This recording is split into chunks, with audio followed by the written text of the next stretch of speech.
আজকে গিন্নি কাঁচা লঙ্কা দিয়ে কুচো চিংড়ির ঝালটা যা বানিয়েছিল না, খেতে খেতে দেরি হয়ে গেল।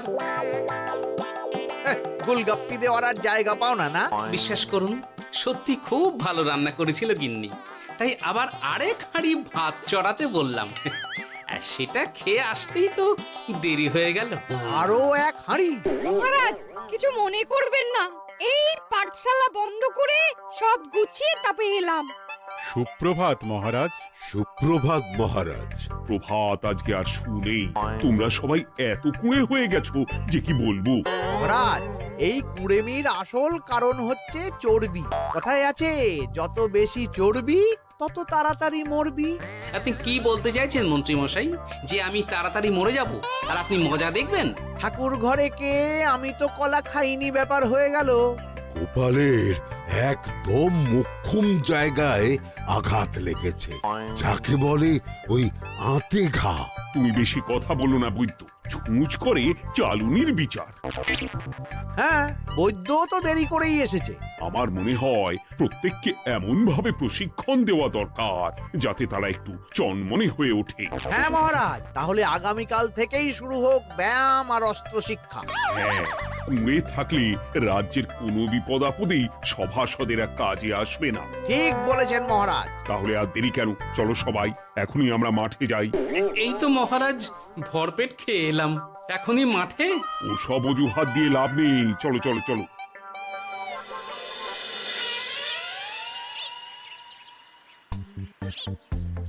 এবার সবাই সারিবদ্ধভাবে দাঁড়িয়ে পড়ো। এ কি, গোপাল কোথায়? মহারাজ, গোপাল আপনার পিছনে দাঁড়িয়ে আছে, চুপি চুপি। এই এই এই গোপাল, যাও যাও, মাঠের মাঝখানে গিয়ে দাঁড়াও। এই চাঁদি ফাটা রোদে কেন মহারাজ সুস্থ শরীরকে ব্যস্ত করছেন? এইসব বাজে কথা শুনতে চাই না। শুয়ে বসে থেকে শরীরের কি অবস্থা করেছো?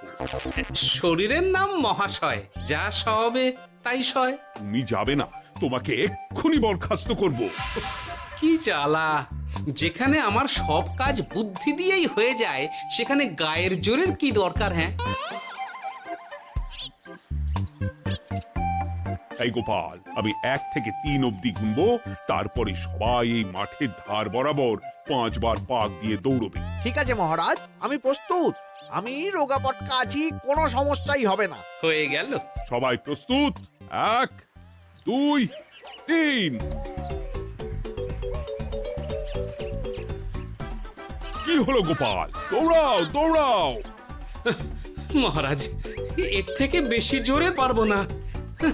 আই, কে আছো? একটা কঞ্চি দাও। এই সেরেছে। বেশ হয়েছে, বেশ হয়েছে।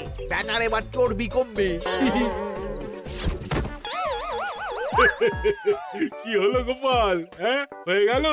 হ্যাঁ?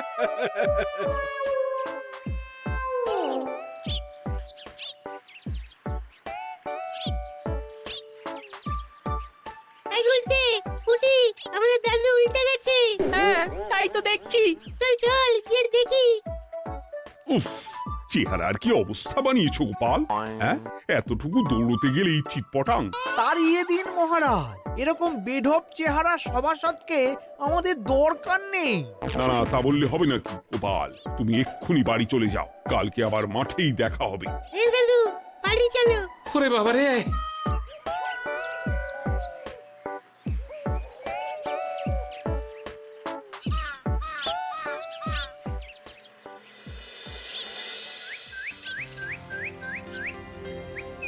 আরে ধুর ছাতার মাথা, তখন থেকে জল খেয়েই চলেছ। কি হয়েছে সেটা বলবে তো? শরীর চর্চা হয়েছে, শক্তি খরচা হয়েছে, আর পারছি না। উফ, বাপরে বাপ, কি পায়ে ব্যথা! এই জন্যেই আমি বলি বাপু, একটু বপুটাও নড়াও, কিন্তু কার কথা কে শোনে? ওরে বাবা, অকারণে সুস্থ শরীর ব্যস্ত করবো কেন বলো তো? বেশি নড়াচড়া করলেই আয়ু কমে যায়। তোমার এই বাজে কথা কোন শাস্ত্রে লেখা আছে শুনি? শাস্ত্রে কেন যাব, বাস্তবে জলজ্যান্ত উদাহরণ আছে। আমি মানতে পারছি না। হুম, মানতে পারছি না বললে তো হবে না, তোমাকে মানতেই হবে। বেশ, প্রমাণ করো। আমি যদি তোমাকে প্রমাণ করে দিতে পারি, তাহলে আজ থেকে বাড়ির বাজার দোকান করার দায়িত্বটাও তোমাকেই নিতে হবে। দিদা তুমি তো ফেঁসে যাবে, দাদুর সঙ্গে বাজি লড়বে না। এই বাদ দে তো, তোর দাদু আগে প্রমাণ করুক যে বেশি নড়াচড়া করলে বয়স কমে। হ্যাঁ তাহলে বাজি। হ্যাঁ বাজি। আচ্ছা ঠিক আছে, বেশ। তুমি তুমি একটা পশুর নাম বলো তো, যারা খুব তাড়াতাড়ি দৌড়য়। ঘোড়া, হরিণ, চিতাবাঘ আরো আছে। আচ্ছা, এবার সবচেয়ে আস্তে আস্তে কোন পশু চলে, এরকম একটা পশুর উদাহরণ দাও। কেন কচ্ছপ? এই তো পেয়ে গেছে উত্তর।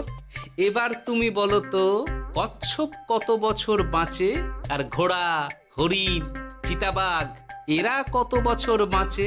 চিতাবাঘ, ঘোড়া কেউই 30 বছরের বেশি বাঁচে না, কিন্তু কচ্ছপ 300 বছরও বেঁচে থাকে। হেরেছে, হেরেছে, আমার বউ হেরেছে। উফ, জীবনের কত বড় চাপ নেমে গেল। হ্যাঁ, এই তুমি আমাকে এভাবে হারালে। তখনই বললাম দাদুর সঙ্গে বাজি লড়তে যেও না। নাও এবার খেলা সামলাও।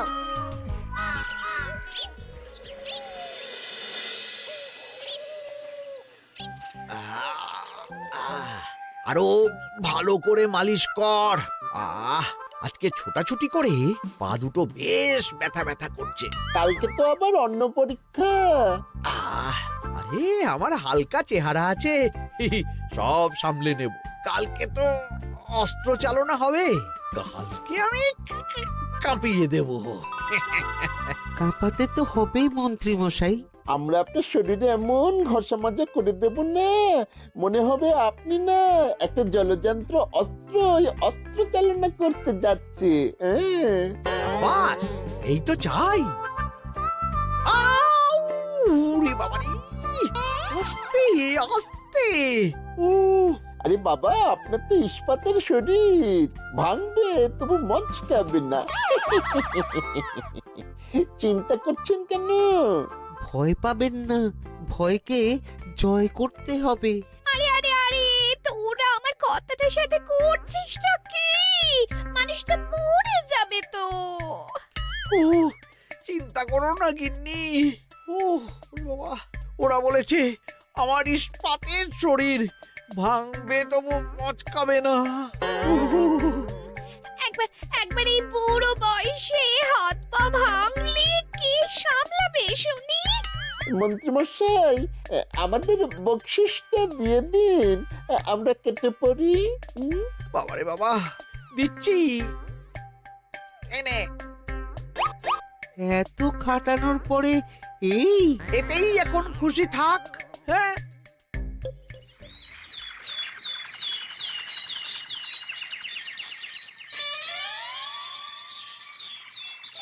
এবার তোমাদের সকলকে অস্ত্র শিক্ষা দেওয়া হবে। উফ, রোজ রোজ কি জ্বালাতনে পড়েছি, বাপরে বাপ। বাবা মা কাউকে ডাকার দরকার নেই, ভালো না লাগলে রাজসভা চাকরি ছেড়ে চলে যাও। মহারাজ, এটা তো উচিত নয়। যে যেটাই পারদর্শী তাকে সেটাই করতে দিন না। একটা বাঁদরকে যদি আপনি বলেন শিকার করে মাংস খেয়ে দেখা, সে কি পারবে মহারাজ? মহারাজ, গোপাল একটু বেশি কথা বলছে, ওকে আপনি বের করে দিন। আমি তোমার কথায় গলবো না গোপাল, তোমাদের সবাইকে এখন অস্ত্র শিক্ষা শিখতেই হবে। কর্তার ইচ্ছায় কর্ম, এখন তো আমার আর কিছুই বলার নেই। তাহলে আর দেরি কেন, তোমরা সবাই একটা করে ঢাল আর একটা করে তলোয়ার তুলে নাও।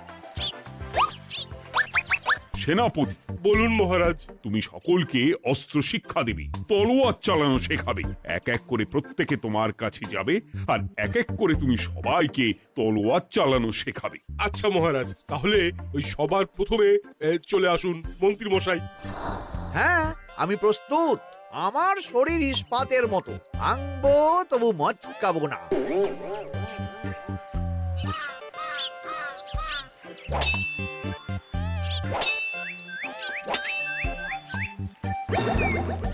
কি কেমন দিলাম? অত সহজ নয় সেনাপতি। আমি মন্ত্রী এমনি এমনি হইনি, আগে অস্ত্র শিক্ষা শিখে তবে মন্ত্রী হয়েছি। এটা কি হলো? হ্যাঁ, আপনি অস্ত্র শিক্ষায় পারদর্শী, কিন্তু আরো বিচক্ষণ হতে হবে। কারণ আজকে এই পাগড়ির জায়গায় আমি যদি তলোয়ার আপনার গলার দিকে চালাতাম, তাহলে কিন্তু আপনার এই ভবলীলা এখানেই সাঙ্গ হয়ে যেত। ঠিক আছে, মনে রাখবো। এবার বাকিদের তো ডাকো। হ্যাঁ, এরপরে তলোয়ার চালানো শিখতে আসবে গোপাল। গোপাল দাদু, গোপাল দাদু। বাবা বাবা বাবা, গোপাল তুমি আবার দল বল নিয়ে এসেছো। দেখি তোমার কত দম। গোপাল, তুমি প্রস্তুত হও। হ্যাঁ হ্যাঁ, আমি প্রস্তুত। ওরে বাবারে, এ তো ভয়ানক চাপের কাজ। আমাকে বেশ বেগ পেতে হচ্ছে। সামলাও গোপাল।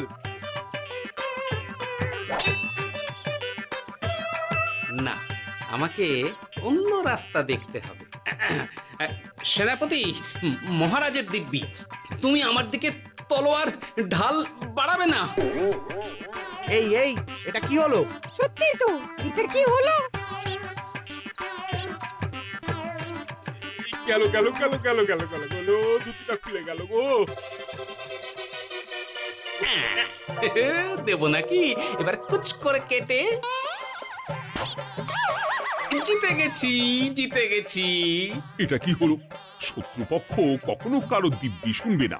আর সেনাপতি, তুমি কি ওখানে দাঁড়িয়ে দাঁড়িয়ে মজা দেখছো? আমি কি করব মহারাজ, গোপাল যে আপনার দিব্যি দিয়ে দিল। গোপাল বেটা খুব চালাক। তাহলে এখন উপায়? ওসব গোপাল তোমাকে বোকা বানাবার জন্য করেছে। তুমি ধুতি ঠিক করে আবার লড়াই চালিয়ে যাও। যথাজ্ঞা মহারাজ।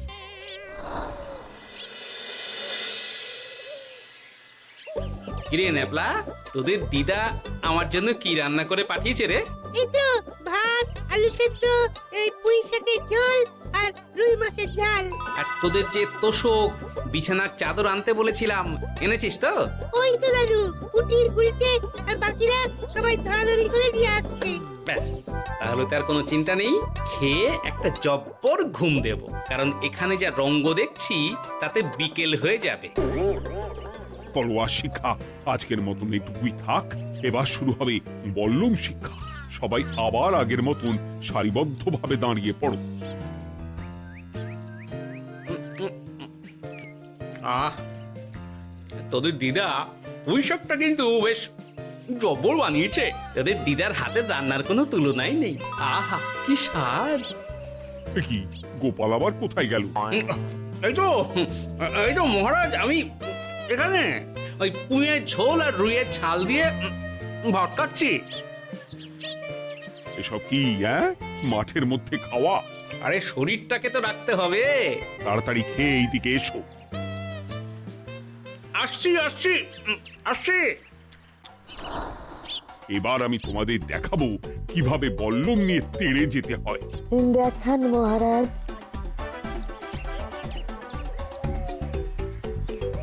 এ তো খুবই সোজা মহারাজ। ঠিক আছে, তাহলে বল্লম নিয়ে তেড়ে যাও দেখি। দিন, আপনার হাতের বল্লমটাই দিন।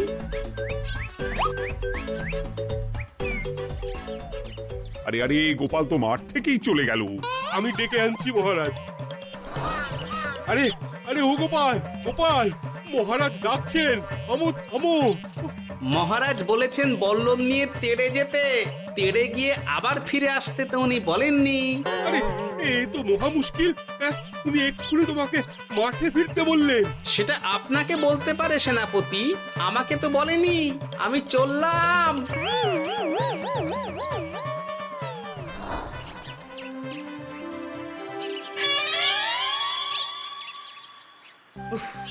বাবারে বাবা, কি ঝক্কি! অনেক বুদ্ধি করে মাঠ থেকে খাটে চলে এসেছি। আমি আর উঠছি না। এ কি বলি, তোমাদের তো এখন অস্ত্র শিক্ষা নেওয়ার কথা। হ্যাঁ, তোমার বলা নেই, কোয়া নেই, অমনি বাড়ি চলে এলে।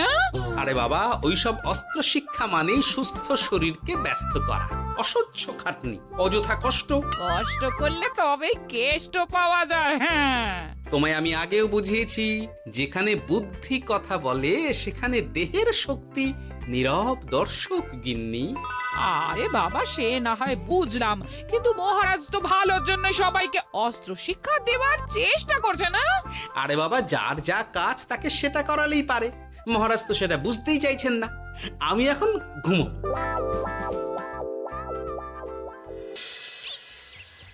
দরজা খোলো গোপাল, দরজা খোলো। গোপাল, গোপাল দরজা খোলো বলছি। ব্যাস হয়ে গেল। একটু শান্তিতে ঘুমাবো তার জো নেই। দরজা খোলো গোপাল। বলুন মহারাজ। তুমি কি পেয়েছোটা কি গোপাল? রাজসভায় দেরি করে আসবে, তারপর অস্ত্র শিক্ষার সময় ফাঁকিবাজি দেবে, এভাবে তো আর তোমাকে মনে হচ্ছে রাজসভায় রাখা যাবে না। মহারাজ, গোপাল তো মুখের কথার লোক নয়, ওকে তাড়িয়ে দিই। কেন মহারাজ? আমি কি এমন মহাপাপ করেছি যে আমাকে তাড়িয়ে দেবেন? এই যে আমার কথা শুনছো না, এটাই তোমার অপরাধ। অপরাধ নেবেন না মহারাজ। পণ্ডিতের দায়িত্ব পুজো করা, সভাকবির দায়িত্ব কবিতা বলা, সাহিত্য চর্চা করা, আর আমার দায়িত্ব হাসি মজা করে আপনার মন ভালো রাখা। কিন্তু আপনি আমাকে জোর করে যুদ্ধের ময়দানে ঠেলে দিতে চাইছেন। এটা আমার ইচ্ছে। আমিও তো মহারাজ ইচ্ছে করলেই অনেক কিছু করতে পারি। চোখ বন্ধ করে লক্ষ্য ভেদ করতে পারি, শুধু বুদ্ধি দিয়ে। আরে বাহ, এত বড় কথা! তাহলে মহারাজ, ওকে বলুন পরীক্ষা দিতে। কি পরীক্ষা? আমি একটা ঘরে বর্ম পরে দাঁড়িয়ে থাকবো। তোমার হাতে অস্ত্র দেব, আমার মাথায় একটা আপেল থাকতে হবে, আর তুমি কিভাবে আমার মাথা থেকে ওই আপেল ফেলতে পারো দেখব। এ তো খুবই সোজা। কি গোপাল, তাহলে লড়বে নাকি বাজি? হ্যাঁ, লড়তে রাজি আছি। তাহলে আজ রাতেই হয়ে যাক পরীক্ষা। যদি এই পরীক্ষায় উতরে গেলে তো ভালো, নইলে তোমার চাকরিটা গেল। গোপাল, তুমি পারবে তো? সে দেখাই যাবে। আজ রাতে তাহলে রাজবাড়িতে দেখা হচ্ছে। যদি আমি এই পরীক্ষায় বিফল হই, তাহলে আমার চাকরি আপনি কেড়ে নেবেন। আর যদি সফল হই, তাহলে মন্ত্রী মশাইকে শাস্তি দেবেন। আমি নিজে সারা কৃষ্ণনগরে নাক্ষত দেব। বেশ, দেখা যাক।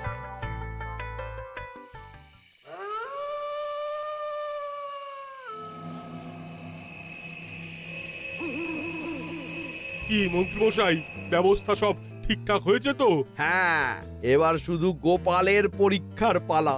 আমি তাহলে বাইরে গেলাম, গোপালকে পাঠিয়ে দিচ্ছি।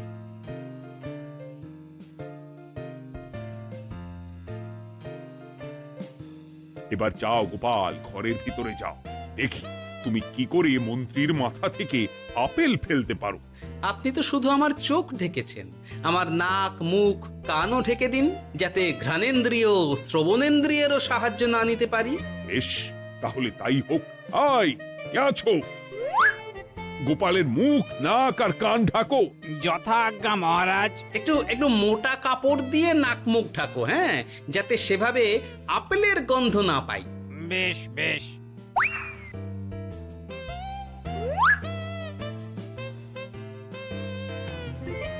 যাও গোপাল। গোপাল, এবার তোমার চাকরি গেল। এবার তুমি কি করবে? কি করবে? দৌড় ঝাঁপে ফাঁকিবাজি? হ্যাঁ?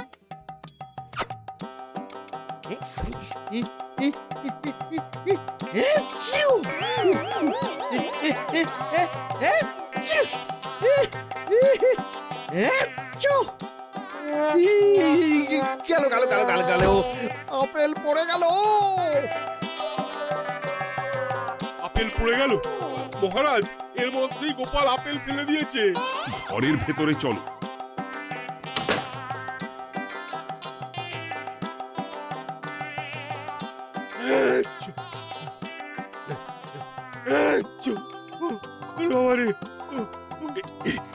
কি ওরে বাবারে বাবা, কি ঝাঁজ!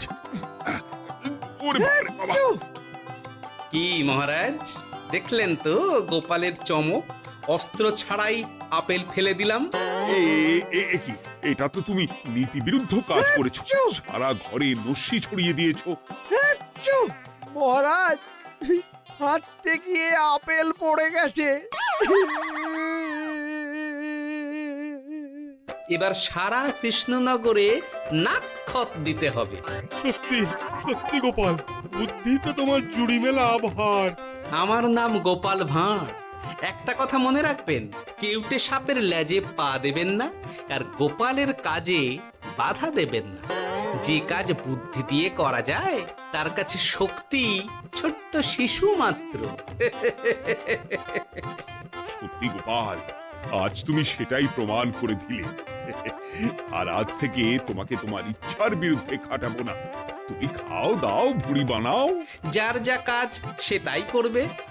যেমন এখন মন্ত্রী মশাই নাক্ষত দেবেন। হ্যাঁ, ভুল করে বাজি ধরে ফেলেছি, এখন নিজেই চাপে পড়ে গেলাম। তাহলে আর দেরি কেন? নাক্ষত এখন থেকেই শুরু হোক। কৃষ্ণনগরের রাস্তা শেষ হতে হতে সকাল হয়ে যাবে।